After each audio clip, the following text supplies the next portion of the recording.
Saan nga ba po kayo pupunta? Saan nga ba papunta ang eskwelahan ninyo? At saan ang magiging kinabukasan ng mga kabataan sa Singkap?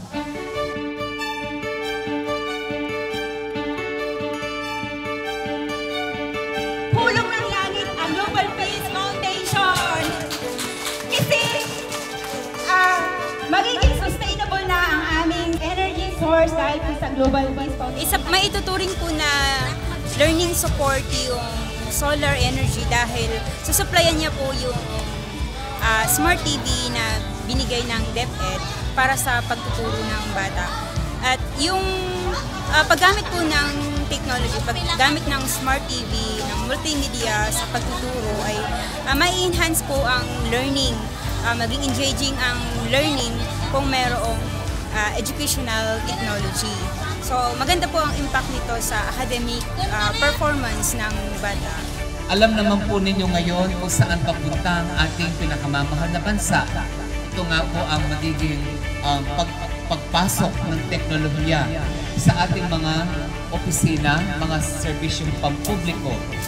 Paano po tayo makakaagapay sa ibang bansa kung wala po tayong kuryente? Kapag may kuryente na po tayo, hindi po mahirap sa mga eskwelahan ngayon na makapag-connect sa mga internet at makapag-aral ng mga bata gamit nga po internet at maka-access ng mga materyales ang ating mga teachers for quality education. Kaya ito po yung maganda doon, no?